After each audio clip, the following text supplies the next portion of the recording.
쓸모없는 늙은 년, 당장 우리 눈앞에서 사라져버리세요. 그것은 며느리가 나에게 퍼부은 날카로운 외침이었다. 가족이 모인 생일 잔치에서 며느리 한세아는 냉정하게 말했다. 어머님, 어머님이 사라져도 아무도 찾지 않을 거예요. 그 순간 마당에는 웃음소리가 퍼져나왔지만 나만은 웃을 수 없었다. 나는 그저 조용히 고개를 끄덕였을 뿐이었다. 다음 날 나는 조용히 짐을 싸기 시작했고 며칠 뒤 장민수 변호사의 편지가 도착하자 내 전화기는 100번이 넘게 울렸다. 나는 그 장면을 수없이 마음속에서 반복했다. 그날은 원래 내 65번째 생일을 축하하는 자리였다. 아들 윤재민이 꼭 자기 집에서 하자고 했고 잘 손질된 작은 정원과 새로 들인 마당 가구가 놓인 집은 겉보기에는 완벽해 보였다. 날씨도 더없이 화창했고 햇살은 따스하게 쏟아지고 있었으며 바람은 은은한 꽃향기와 숯불 위에서 익어가는 고기의 냄새를 함께 실어 나르고 있었다. 나는 아침부터 부지런히 재민이 어릴 적부터 좋아하던 고구마 케이크를 구워갔고 정성껏 가꾼 화단에서 꺾은 국화 한 다발도 준비했다. 그것은 세아가 좋아한다던 꽃이었지만 정작 그녀는 단 한 번도 직접 심은 적이 없었다. 오후 4시쯤 나는 마당 구석에서 손녀 윤서윤의 과학 숙제를 도와주고 있었고 나머지 가족들은 모두 불판 주위에 모여 있었다. 세아는 언제나 그렇듯 중심에 서서 목소리를 높였고 잔을 들며 이웃 이야기를 늘어놓았다. 옆집 아주머니 봤어요? 70이 넘어서 전주에서 그림 수업을 들으러 간다네요. 누굴 속이려고 그러는 걸까요? 세아는 비웃듯 웃으며 잔을 흔들더니 말했다. 자식들이 창피해서 어쩌겠어요. 나는 서윤의 숙제에 눈길을 고정했지만 가슴 한구석이 쿡쿡 조여왔다. 그 아주머니는 작년에 남편을 잃었고 나와 마찬가지로 가끔 커피를 마시며 정원 가꾸는 이야기를 나누곤 했다. 그 여행을 준비하는 동안 그녀의 얼굴은 남편을 떠나보낸 뒤 처음으로 빛나고 있었다. 그래서 나는 고개를 들지도 않고 조용히 말했다. 누구나 자식이나 손주로만 자신을 규정당하고 싶어하는 건 아니잖아요. 잠시 대화가 끊기더니 모두의 시선이 내게로 향하는 것이 느껴졌다. 엄마, 알잖아요. 그렇게 사는 게 아니에요. 우리 나이에는 가족이 먼저예요.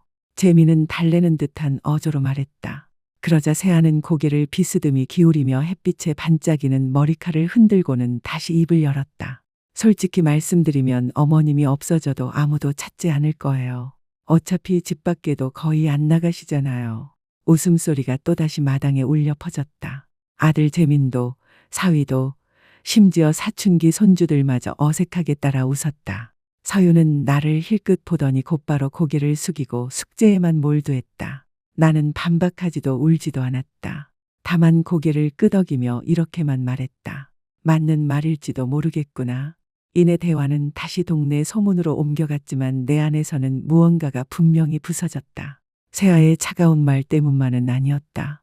그 말 뒤에 겹쳐진 웃음소리와 재민이 나를 지켜주지 않았던 침묵이 더 깊이 박혔다.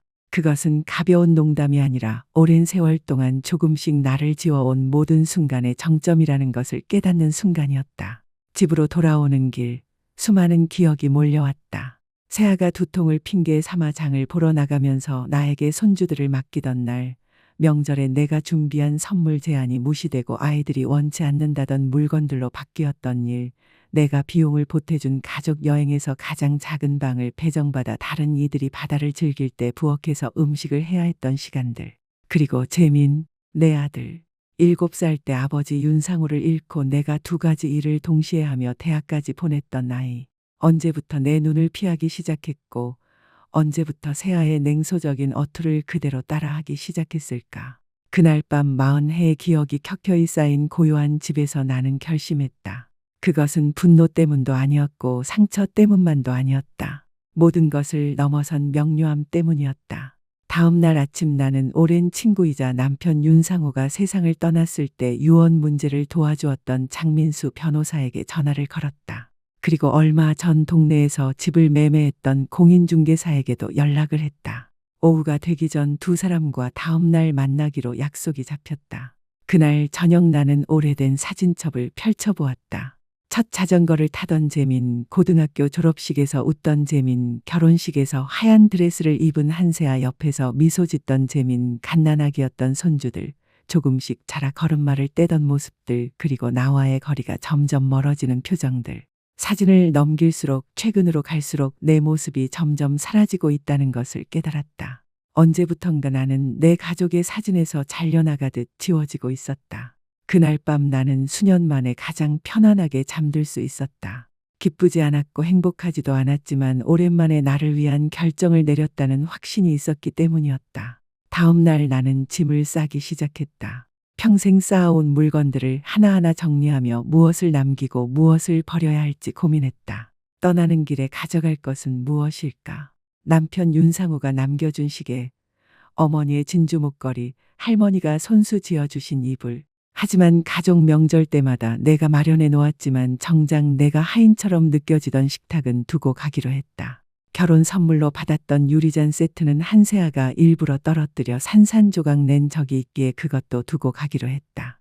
방마다 차례대로 정리하다가 옷장에서 60번째 생일을 맞아 샀던 빨간 드레스를 발견했다.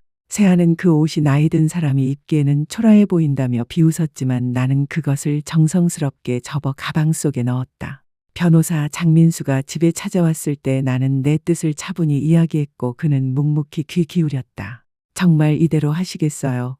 정희 어머님, 여기는 오랫동안 살아온 집이잖아요.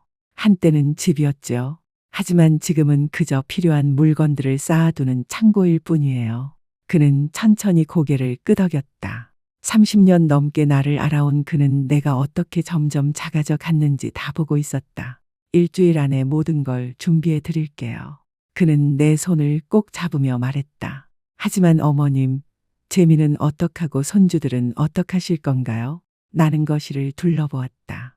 재민이 첫걸음을 떼던 곳, 무릎이 까져 내가 약을 발라주던 자리, 밤마다 동화를 읽어주던 소파.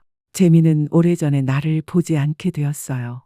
손주들도 이제는 그렇게 배워가고 있죠. 그날 저녁 변호사와 공인중개사가 돌아간 뒤 나는 수천 번의 식사를 준비했던 부엌에 서 있었다. 이상하리만치 가볍고 환한 기분이 스며들었다. 내일이면 더 많은 준비와 결정이 남아있지만 그 순간만큼은 오직 나 자신만을 위한 삶을 상상할 수 있었다. 더는 무시당하지 않고, 더는 요구받지 않고, 더는 내가 무엇을 해줄 수 있는가로만 가치가 매겨지지 않는 삶을. 나는 휴대전화를 들어 가족 단체 대화방을 열어보았다. 바비큐에 와줘서 고맙다는 말도, 무사히 집에 도착했는지 확인하는 말도 없었다. 다만 한세아가 다음 가족 모임 메뉴를 정하며 남긴 메시지가 있을 뿐이었다. 어머님, 지난번에 해주셨던 감자 넣은 갈비찜 좀 해주시면 안 돼요? 조금 일찍 오셔서 준비도 도와주시면 좋겠어요. 나는 대답하지 않고 휴대전화를 내려놓았다. 그 순간의 침묵은 사라짐이 아니라 힘처럼 느껴졌다.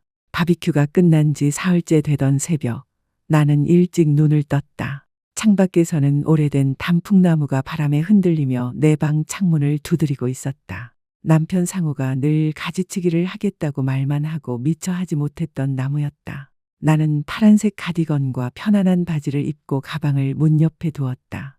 정원일도 청소도 없는 날이었다. 46회를 함께한 집은 단 3개의 가방으로 줄어 있었다. 수천 번의 식사를 만들었던 부엌을 스치며 손가락으로 조리대를 만졌다. 재민이 숙제를 하던 자리, 손주들과 성탄절 쿠키를 구우며 웃던 기억. 그러나 세아가 더 이상 낡은 부엌은 싫다며 명절 모임을 끊었던 순간까지. 8시 정각에 택시를 불렀다. 기다리는 동안 나는 식탁 위에 3개의 봉투를 올려두었다. 하나에는 집 열쇠와 화분 관리에 대한 안내, 또 하나에는 재민이 알아야 할 서류 정리 방법, 마지막 하나는 손주들에게 보내는 짧은 편지였다. 긴 설명도, 원망도, 눈물도 없었다. 이미 내 부재를 모른 척해온 그들이었으니 나는 단지 이렇게 적었다. 세아가 말한 대로 하기로 했다. 아무도 나를 그리워하지 않을 테니 나는 떠난다. 택시가 도착하자 옆집 아주머니 강지민이 신문을 가지러 나왔다가 내 짐을 보고 멈칫하며 물었다. 어디 좋은데 가시나 봐요. 정희 어머님. 나는 뜻밖에도 단호하게 대답했다. 네, 아주 오래전에 갔어야 할 곳으로 갑니다. 은행에서는 오래전부터 내 계좌를 관리해 주던 직원이 걱정스러운 눈빛으로 말했다. 이 정도 금액을 인출하시다니 무슨 일 있으신 건가요? 나는 서류에 서명하며 조용히 말했다. 이제야 모든 게 제대로 될 겁니다. 이어서 변호사 사무실에 들러 위임장, 세계자, 집 매각에 필요한 서류를 모두 처리했다. 요즘 시장이 활발해서 집은 금방 팔릴 거예요. 장 변호사가 말했다. 재민이 화낼 텐데요. 나는 서류에 서명하며 대답했다. 그는 내 손을 다시 잡으며 낮게 말했다. 재민은 이미 오랫동안 어머님을 외면해 왔습니다. 이번 일은 벌 주는 게 아니라 어머님 자신을 지키는 일이에요. 정오 무렵 나는 역에 도착했다. 표를 끊으며 편도행을 선택했다. 향한 곳은 남편과 내가 신혼여행을 갔던 여수, 내 인생에서 가장 행복했던 기억이 남아있는 바닷가였다. 기차가 출발하자 교회, 재민이 야구를 하던 학교, 손주들을 처음 안아주었던 병원, 모든 것이 차창 밖으로 멀어져 갔다. 슬픔이 밀려올 줄 알았고 죄책감도 있을 줄 알았지만 대신 낯설고 새로운 가능성이 가슴속에 차올랐다. 그 순간 휴대전화가 울렸다. 한세아가 내일 서윤이 새학기 준비를 위해 신발을 사러 데려다 달라고 남긴 메시지였다. 나는 전화를 꺼서 가방 속에 넣었다. 수십 년 만에 아무도 내가 어디 있는지 모르는 시간이 찾아왔다. 더 이상 누구의 문제를 대신 해결해 줄 필요도, 누군가의 필요를 채워야 할 의무도 없었다. 그 사실은 두렵기도 했지만 벅찬 해방감으로 다가왔다. 맞은편 좌석에 앉은 노인이 내게 미소를 건네며 물었다. 혼자 여행하시는 건가요? 나는 오랜만에 작은 미소를 띠며 대답했다. 네, 혼자는 아니었지만 이렇게 나 자신으로서 떠나는 건 처음입니다. 낯익던 풍경이 완만한 언덕으로 바뀌고 이내 낯선 마을들이 스쳐 지나갔다. 기차가 한 칸 한 칸 앞으로 나아갈수록 나를 짓눌러 오던 기대와 요구들이 서서히 벗겨지는 듯했다. 어머님이 사라져도 아무도 찾지 않을 거예요. 세아의 목소리가 머릿속에서 메아리쳤다. 어쩌면 그 말이 맞을지도 모른다. 그들은 정말 나를 찾지 않을 것이다. 하지만 나는 그 순간 수십 년 동안 잃어버린 한 사람을 간절히 그리워하고 있었다. 바로 나 자신이었다. 기차가 규칙적으로 흔들리자 눈꺼풀이 무겁게 내려앉았다. 나는 파도 소리를 꿈꾸었고 바닷가에 서서 두 팔을 벌리고 있는 나를 보았다. 수십 년 동안 침묵과 희생으로 쌓아두었던 무게가 바람결에 날아가 버리는 꿈이었다. 눈을 떴을 때 붉은 노을이 하늘을 오렌지와 분홍빛으로 물들이고 있었다. 한때는 당연하게 여겨 무심히 지나쳤던 그런 석양이었다. 가족의 저녁상을 차리느라, 아무도 도와주지 않는 집안을 정리하느라 나는 언제부턴가 그런 풍경을 보지 못했다. 과연 언제쯤 그들이 내가 진짜 떠났다는 것을 깨달을까? 재미는 무언가가 필요할 때 집을 찾아왔다가 텅 빈 방들만 보게 될까? 손주들은 갑작스러운 돌봄이 필요할 때 내 부재를 느끼게 될까? 세아는 내 행동을 과장이라며 비웃다가도 언젠가는 이것이 일시적인 외출이 아니라는 것을 알게 될까? 기차가 잠시 멈춘 작은 역에서 나는 플랫폼에 내려 다리를 풀었다.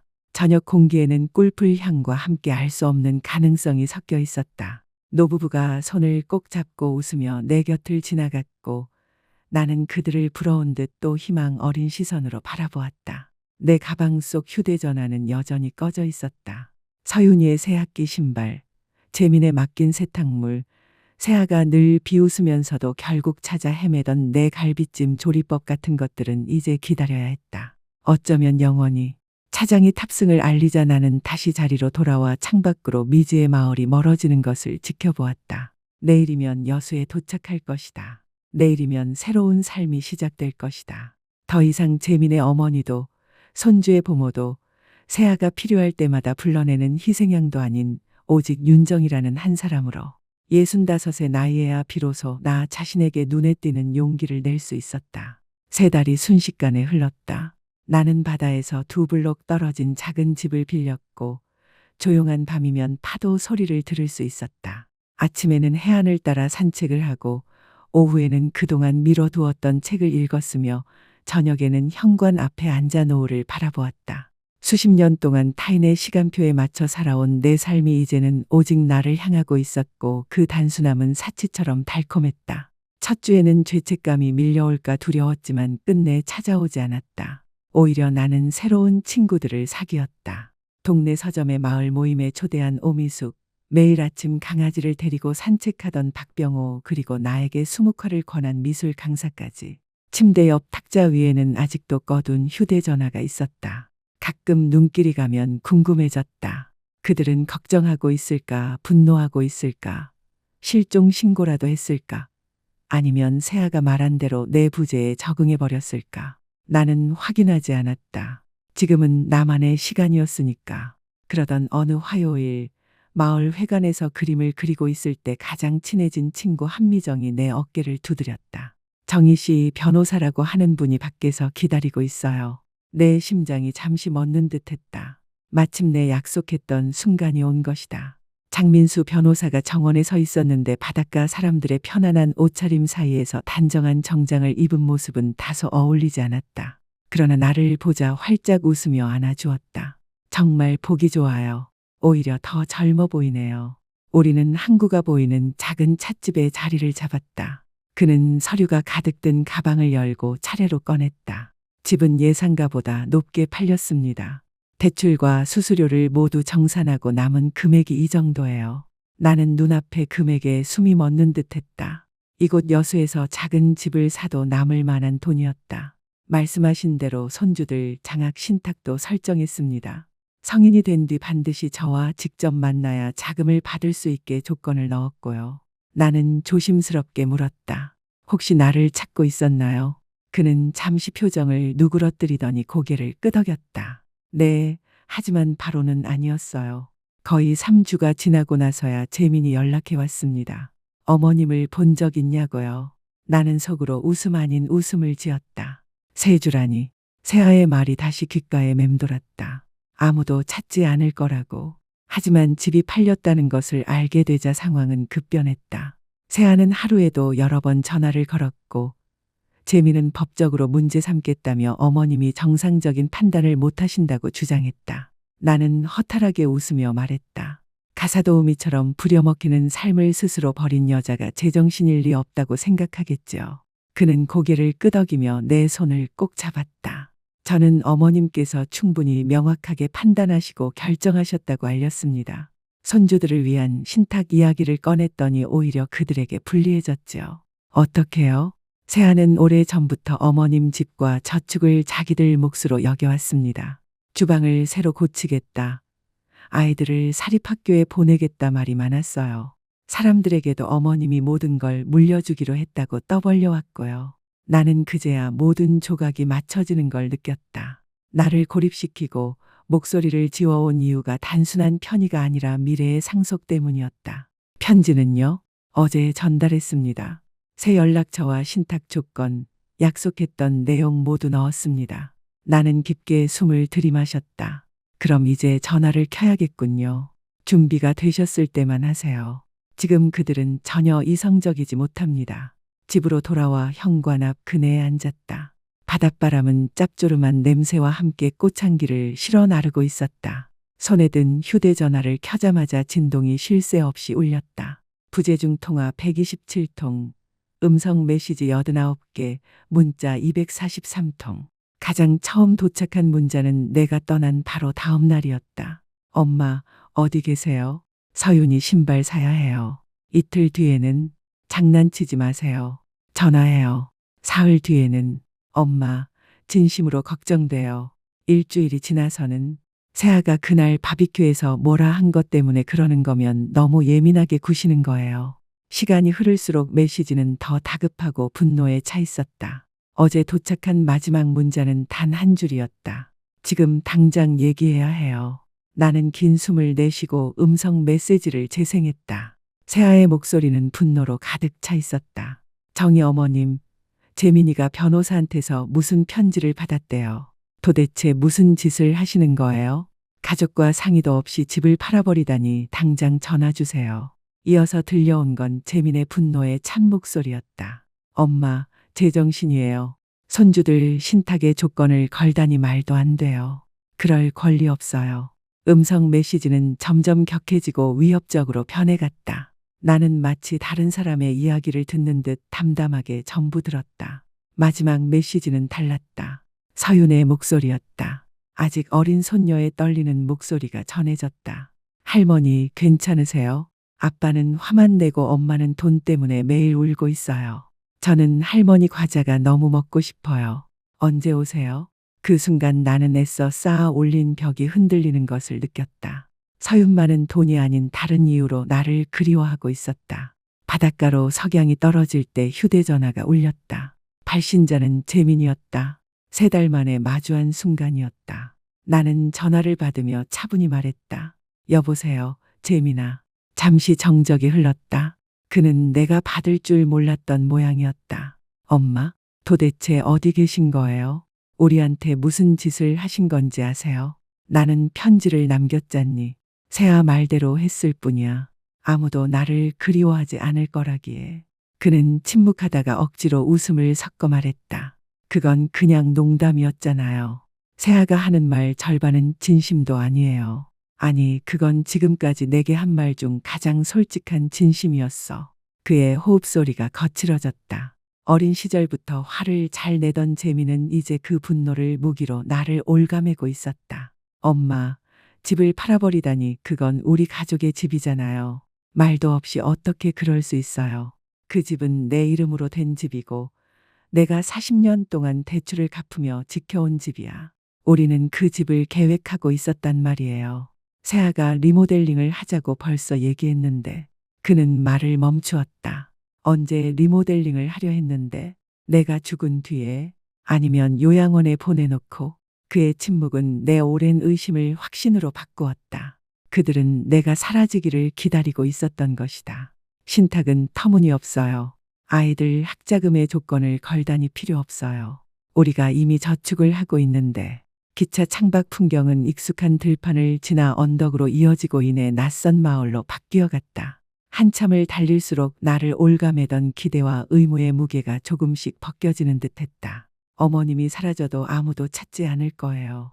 새아의 목소리가 머릿속에서 메아리쳤다. 어쩌면 그 말이 맞을지도 모른다. 정말 그들은 나를 찾지 않을 것이다. 그러나 그 순간 나는 오래도록 그리워해온 또 다른 한 사람을 떠올렸다. 바로 나 자신이었다. 기차가 흔들릴 때 나는 잠시 눈을 붙였다. 꿈속에서 나는 바닷가에 서 있었고 두 팔을 벌린 채 수십 년간 쌓아둔 침묵과 순종이 바람결에 흩어져 갔다. 깨어났을 때 저녁 노을이 하늘을 주황과 분홍빛으로 물들이고 있었고 나는 그제야 오랫동안 보지 못했던 아름다움에 숨이 멎는 듯했다. 언제부턴가 가족의 저녁상을 차리느라, 아무도 도와주지 않는 집안을 치우느라 나는 이런 풍경을 외면하고 살아왔던 것이다. 과연 그들이 내가 진짜 떠났음을 언제쯤 알게 될까?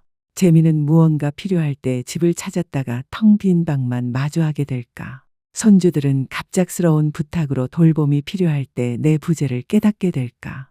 새아는 내 행동을 과장이라 치부하다가 언젠가는 이 일이 일시적인 외출이 아니라는 사실을 알게 될까? 잠시 정차한 작은 역에서 나는 플랫폼에 내려 다리를 풀었다.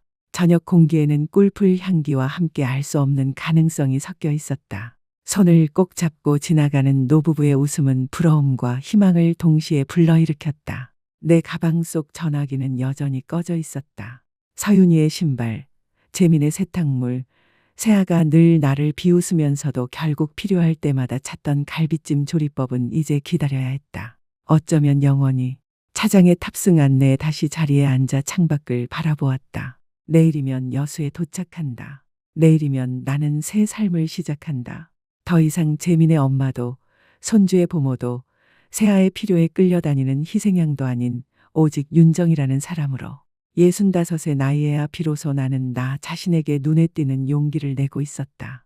3달은 금세 흘러갔다. 바닷가에서 2블록 떨어진 작은 집을 빌려 조용한 밤마다 파도 소리를 들을 수 있었다. 아침에는 해안을 산책하고 오후에는 오래 미뤄두었던 책을 읽었으며 저녁이면 현관 앞에서 노을을 바라보았다. 오랜 세월 남의 시간표에 맞춰 살던 내가 이제는 오직 나를 위해 살고 있었고 그 단순함은 사치처럼 달콤했다.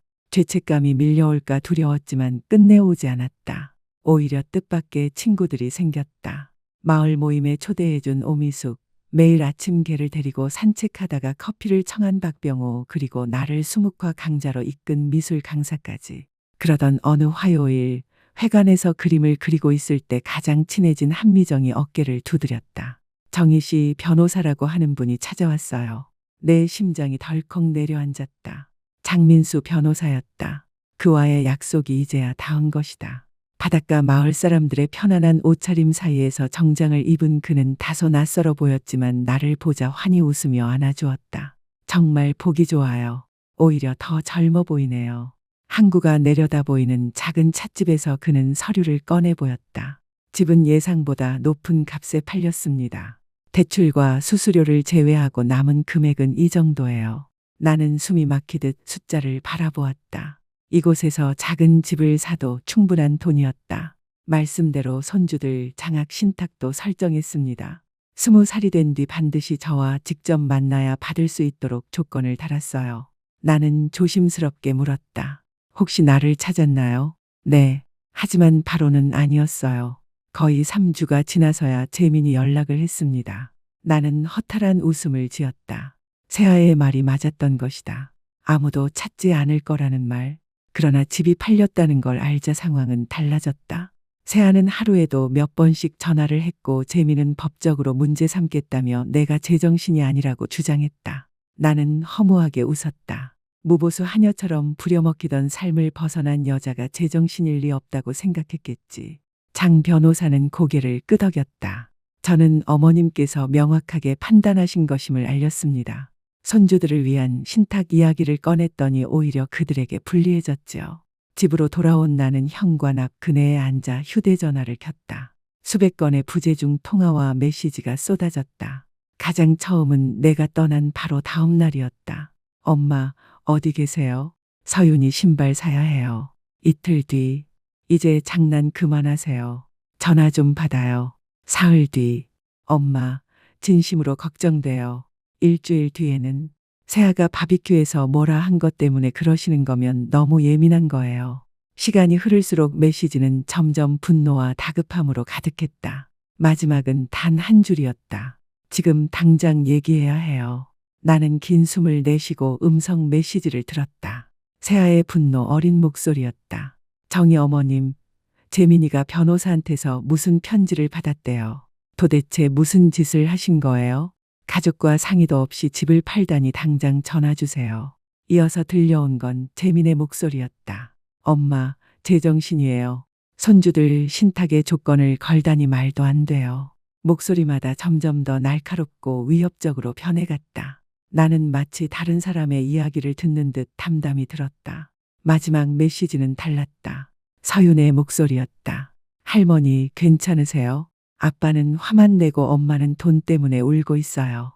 전 할머니 과자가 먹고 싶어요. 언제 오세요? 그 순간 나는 억지로 쌓아 올린 벽이 무너지는 것을 느꼈다. 서윤만은 돈이 아닌 다른 이유로 나를 그리워하고 있었다. 며칠 뒤 재민의 전화가 걸려왔다. 여보세요, 재민아. 잠시 침묵이 흐르더니 그의 목소리가 들려왔다. 엄마, 도대체 어디 계신 거예요? 우리한테 무슨 짓을 하신 건지 아세요? 편지를 남겼잖니. 세아 말대로 했을 뿐이야. 아무도 나를 그리워하지 않을 거라 했으니까. 그건 그냥 농담이었잖아요. 세아 말은 절반도 진심이 아니에요. 아니, 그건 지금껏 내게 한 말 중 가장 솔직한 진심이었어. 재민의 호흡은 거칠어졌다. 엄마, 집을 팔아버리다니 그건 우리 집이잖아요. 말도 없이 어떻게 그럴 수 있어요. 그 집은 내 이름으로 된 집이고 내가 40년 동안 지켜온 집이야. 우리는 그 집을 계획하고 있었어요. 세아가 벌써 리모델링을. 그는 말을 멈췄다. 언제 리모델링을 하려 했는데? 내가 죽은 뒤에? 아니면 요양원에 보낸 뒤에? 그의 침묵은 내 오랜 의심을 확신으로 바꿨다. 신탁은 터무니없어요. 아이들 학자금의 조건을 걸다니 필요 없어요. 우리가 이미 저축하고 있는데. 내가 저축했다니? 세아는 작년에도 옆집 강지민 아주머니에게 내가 남길 돈으로 아이들 교육을 충당할 거라고 떠벌렸어. 엄마, 그건 왜곡이에요.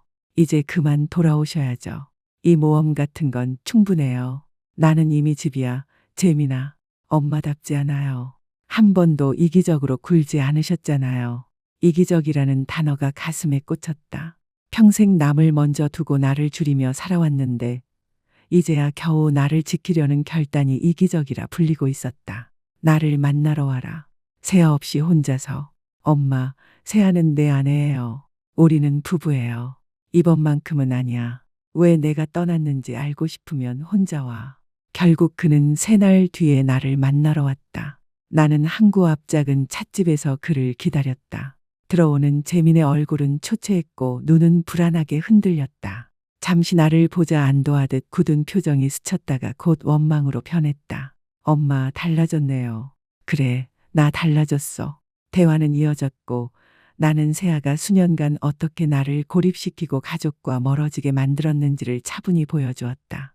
생일 카드와 선물이 어떻게 사라졌는지, 나를 헐뜯는 말들이 어떻게 꾸며진 것이었는지 증거를 내밀자 재민의 표정은 흔들렸다. 왜 그런 짓을 했을까? 내가 방해가 되었으니까. 그리고 내가 죽거나 힘을 잃으면 가질 수 있을 걸 다 계산해 두었으니까. 그는 고개를 떨구며 속삭였다. 내가 알았어야 했는데. 그래, 내가 봤어야 했지. 하지만 넌 언제나 세아 편만 들었어. 난 수없이 말했지만 결국 침묵할 수밖에 없었어. 긴 침묵 끝에 그가 물었다. 엄마, 원하는 게 뭐예요? 나를 있는 그대로 봐달라. 누군가의 편의도, 지갑도, 문제거리도 아닌 하나의 사람으로. 그날 이후 세아는 직접 내 집을 찾아왔다. 정원에서 장미를 손질하고 있던 나 앞에 은색 차가 멈춰섰고 그녀는 눈부시게 차려입은 채 나타났다. 대문 앞에 선 세아는 내 소박한 집을 위아래 훑으며 억지 웃음을 지었다. 어머님, 참 아담하고 귀여운 집을 찾으셨네요. 나는 장갑을 벗고 가위질을 멈추며 대답했다. 왔구나, 세아. 재민이가 이상한 말들을 하길래 직접 와봤어요. 선물과 카드가 어쨌다느니. 나는 현관을 가리켰다. 차나 한잔 하지 않을래? 그녀의 입가에 냉소가 번졌다. 저는 사교하러 온 게 아니에요. 어머님이 왜 여기 있는지 다 알고 있어요. 세아는 차갑게 말했지만 나는 조용히 차를 따라 두 잔을 내놓았다. 그녀는 한 모금도 들지 않은 채 말했다. 아이들이 어머님을 그리워해요. 그런데 이렇게 사라지다니 정말 이기적이시네요. 그 말 참 재미있네요. 세아 씨 입에서 나오다니. 그게 무슨 뜻이에요? 난 당신이 무슨 일을 해왔는지 다 알고 있어요. 거짓말, 조종, 손주들에게 보낸 선물을 숨기고 내가 잊은 척하게 만든 일들, 생일과 명절까지. 세아의 얼굴에 잠시 불안이 스쳤지만 이내 가라앉았다. 재민이가 어머니 말이라고 다 믿을 필요는 없죠. 이미 오래 전부터 배신을 준비하신 거잖아요. 그렇지 않아요? 배신? 수십 년 동안 이용당하고 무시당하다가 이제야 내 목소리를 낸 게 배신인가요? 세아의 표정이 흔들렸다. 이용당했다고요? 우리가 어머니께 목적을 줬잖아요. 우리 만나기 전엔 뭐가 있었어요? 텅 빈 집에 외로운 노인들이랑 모임 다니는 게 전부였잖아요. 그녀의 잔인한 말은 공기를 가르며 내려앉았다. 나는 조용히 말했다. 너희는 나를 필요로 했어. 공짜 돌봄, 명절 음식, 일이 잘못되면 뒤집어 씌울 희생양. 하지만 나를 한 번도 존중한 적은 없었지. 어휴, 또 순교자 행세예요. 이제 지겨워요. 어머니 문제는 단순해요. 적응 못했을 뿐이죠. 우리 나이의 여자는 자기 자리를 알아야 해요. 그 자리가 대체 어디라는 거니? 뒷전에서 가족을 떠받치고 5분마다 감사받을 생각은 하지 말아야 하는 곳. 나는 천천히 차를 한 모금 마시며 아들이 선택한 여자를 바라보았다. 젊고 아름답지만 그만큼 불안하고 불안정한 사람. 왜 손주들한테 내가 생일을 잊었다고 거짓말을 한 거야? 세아의 입술이 굳어졌다. 아이들이 너무 의지하지 않도록 해야 했어요. 어머님도 나이 드시잖아요. 그리고 내가 만든 신탁, 그게 진짜 이유지. 세아의 눈빛이 매서워졌다. 그 조건들은 터무니없어요. 아이들이 당연히 가질 권리가 있는 걸 왜 힘들게 만드세요? 정말 아이들 몫일까? 아니면 내 몫일까? 세아의 목덜미가 붉게 달아올랐다. 재민이랑 저는 아이들 미래를 계획하고 있어요. 좋은 학교, 좋은 기회. 그런데 어머니가 다 망치고 있잖아요. 내 돈말이구나. 가족의 자원은 가족 안에 있어야죠. 맞아. 그래서 내가 직접 손주들에게 바로 닿게 신탁을 만든 거야. 내 손을 거치지 않도록. 세아는 벌떡 일어나 차도 손 떼지 않았다. 법적으로 다툴 준비돼 있어요. 어머니 정신 상태를 문제 삼으면 이건 다 무효가 될 수 있어요. 나는 미소를 지었다. 흔들리지 않고. 내 상태는 이미 장 변호사가 철저히 확인했어. 여러 번 평가받았고 증인도 있지. 헛수고일 거야. 재민이는 평생 어머니 용서 못할 거예요. 어쩌면 하지만 나는 이제야 수십 년 동안 이런 상황을 허락해온 나 자신을 용서하려는 중이야. 새하는 분노로 손이 떨리며 가방을 움켜쥐었다. 이 일은 끝난 게 아니에요. 아니, 끝났어. 이번 주말에 손주들은 여기로 오라고 전해줘. 아이들만. 새하는 문을 쾅 닫으며 나갔고 차 안에서 한참이나 휴대전화를 두드린 끝에 떠나갔다. 나는 길게 숨을 내쉬며 스스로의 차분함에 놀랐다. 예전 같으면 그녀의 분노에 나는 떨며 무마하려 했겠지만 이제는 오히려 진실을 마주한 후련함만 남았다. 1시간 뒤 전화가 울렸다. 재민이었다. 엄마, 새아가 거기 갔었죠. 그래. 그의 한숨이 길게 흘렀다. 엄마, 제가 카드들을 찾았어요. 새아 옷장 안에서. 생일 카드, 성탄 카드, 수년치가 고스란히 있었고 선물 반품 영수증까지. 내 가슴은 아픈 울림으로 젖어들었다. 나를 향한 게 아니라 이제야 사실을 깨닫는 아들을 향한 슬픔이었다. 미안하다, 재민아. 사과하지 마세요. 내가 봤어야 했어요. 왜 엄마가 갑자기 아이들 일만 있는지 다른 건 다 기억하는데.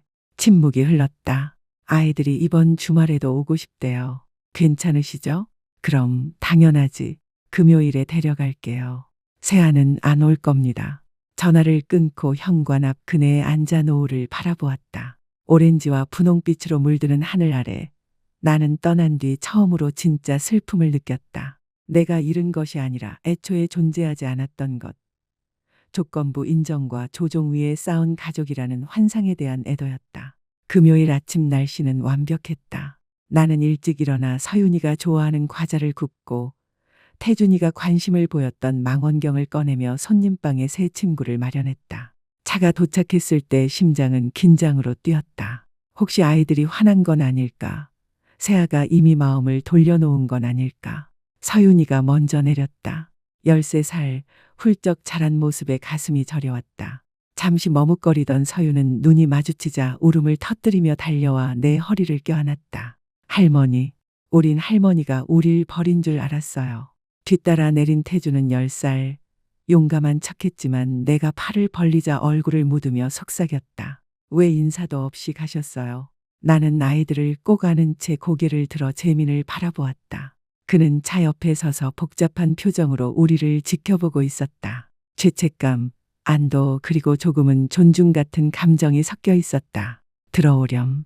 내가 못 들은 이야기들이 많구나. 너희가 지낸 얘기들도 다 듣고 싶어. 아이들은 들뜬 목소리로 학교와 친구 이야기를 쏟아내며 집 안으로 들어갔다. 그 순간 내 마음에 처음으로 낯선 감정이 피어났다. 더 이상 인정받고 싶어 애쓰는 갈망이 아니라 차분하고 단단한 평화였다. 미래는 여전히 불확실하다. 새아는 쉽게 물러서지 않을 것이고 재민은 오랜 습관을 바꾸어야 한다. 하지만 지금 손주의 손을 잡고 있는 이 순간만큼은 충분했다. 이것이 새로운 시작이었다.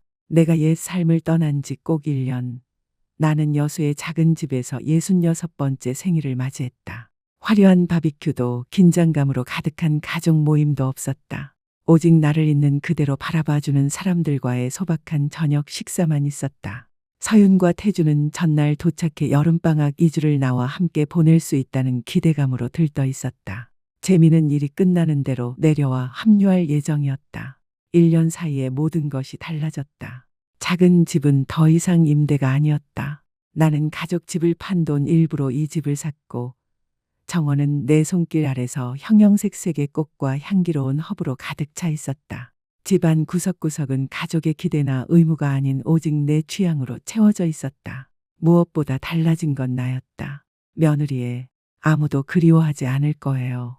라는 말에 고개만 끄덕이던 여인은 사라지고 이제는 수채화를 그리고 연극 동아리에 참여하며 황금빛 리트리버를 데리고 산책하는 이웃 박병호와 조심스레 만남을 이어가는 여인이 있었다. 할머니, 내일 특별한 팬케이크 해주실 거죠? 태준이 저녁 식탁을 차리며 물었다. 그럼 당연하지. 나는 미소 지었다. 날씨가 좋으면 배도 타러 가자꾸나. 서유는 꽃병에 꽃을 꽂으며 고개를 들었다. 아빠가 서류를 가져온다고 했는데 그게 뭐예요? 나는 표정을 숨기며 대답했다. 그냥 우리가 이야기해야 할 문서야. 너희는 신경 쓸 필요 없어. 진실은 더 복잡했다. 몇 달간의 갈등 끝에 재민은 결국 세아와의 이혼 소송을 제기했고 그 서류가 바로 합의서였다. 세아는 조건이 불리하다며 분노를 감추지 못하고 있었다. 평화로운 저녁 식사는 초인종 소리에 끊겼다. 나는 재민이 일찍 도착했나 하고 문을 열었으나 그곳에 선 사람은 굳은 표정의 세아였다. 세아, 예상 못했네. 그렇겠죠? 그녀의 시선은 나를 지나 아이들에게 꽂혔다. 서윤아, 태준아, 짐 챙겨. 지금 간다. 아이들은 얼어붙은 채 나를 바라봤다. 엄마, 우리 이제 막 왔는데 2주 동안 있기로 했잖아. 서윤의 목소리가 떨렸다. 계획은 바뀌었어.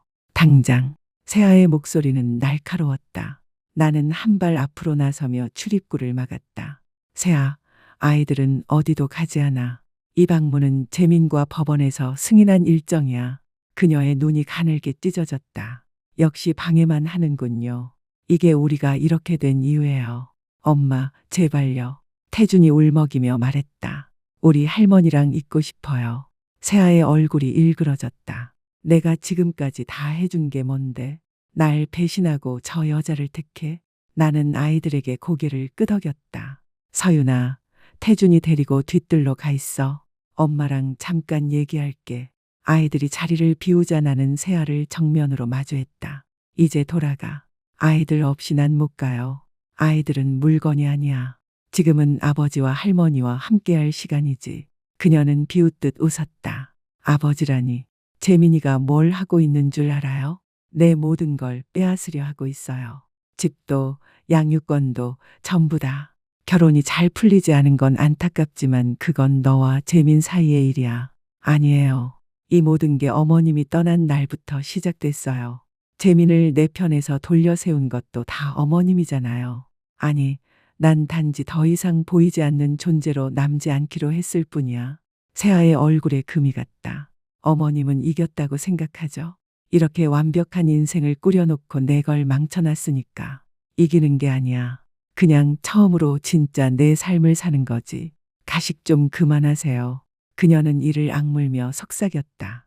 당신이 모든 걸 빼앗아갔어요. 아니, 난 내 자신을 되찾았을 뿐이야. 잠시 침묵이 흘렀다. 처음으로 세아의 눈에서 분노 너머의 것이 보였다. 두려움, 통제력을 잃는 두려움, 대가를 치러야 하는 두려움, 자신을 다시 정의해야 하는 두려움. 나도 처음엔 사랑했어요. 그녀가 낮게 말했다. 나도 믿어. 아이들에게 엄마가 필요하다는 것도 알아.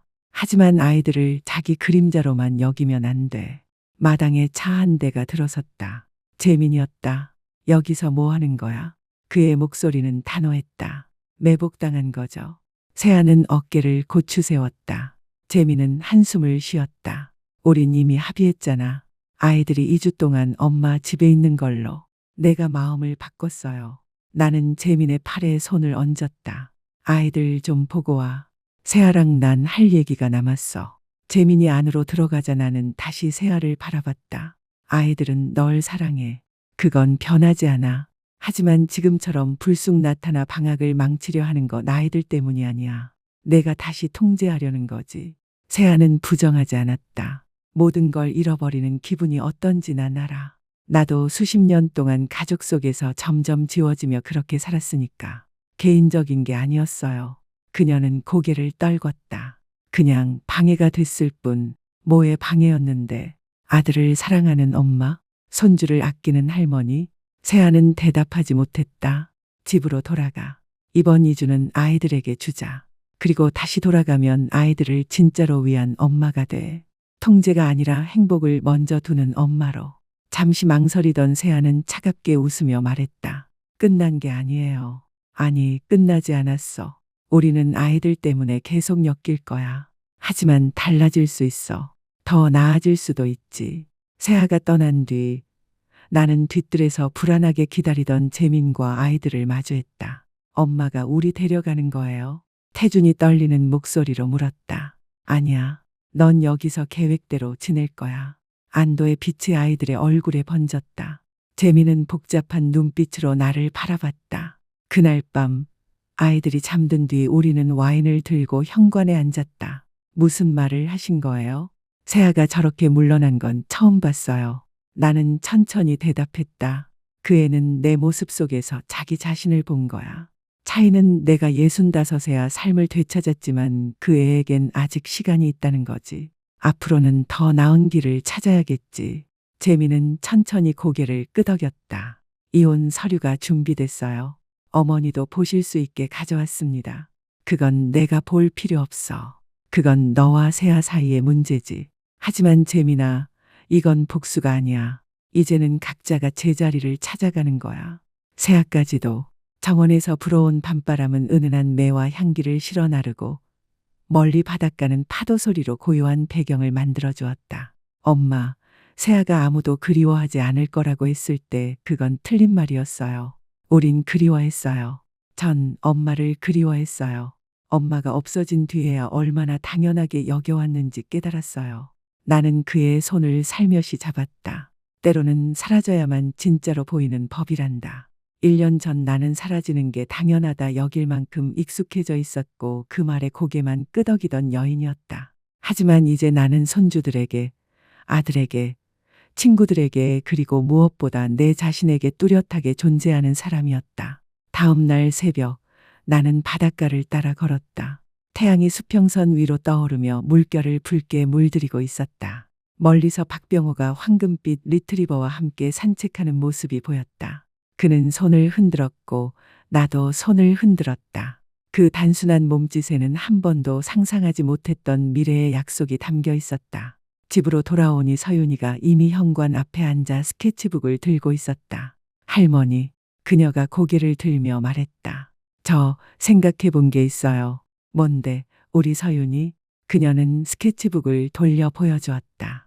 작은 건물 그림 위에 정의미술 공방이라는 글자가 쓰여 있었다. 할머니가 요즘 수채화 정말 잘하시잖아요. 여기에 작은 미술 교실 열면 어때요? 여름방학 때 제가 도와드릴 수도 있고요.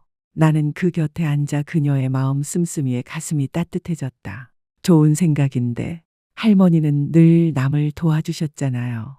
이제는 그냥 할머니가 행복해서 하는 일을 해도 돼요. 그녀의 나이답지 않은 말에 나는 미소 지었다. 부엌 안에서는 태준과 재민의 웃음소리가 들렸다. 토스트가 조금 탄 냄새가 창문 사이로 흘러나왔다. 그건 세아가 원했던 상속이 아니었다. 하지만 내가 마침내 얻어낸 진짜 유산이었다. 내 삶 속에서 사라지지 않고 변명하지 않고 오롯이 나 자신으로 존재할 자유였다. 그리고 가장 소중한 상속은 이제 서윤과 태준에게 전할 수 있는 깨달음이었다. 돈도 집도 아닌 언제든 늦지 않게 자신을 드러내고 가치를 지키며 새롭게 시작할 수 있다는 진실. 계속된다.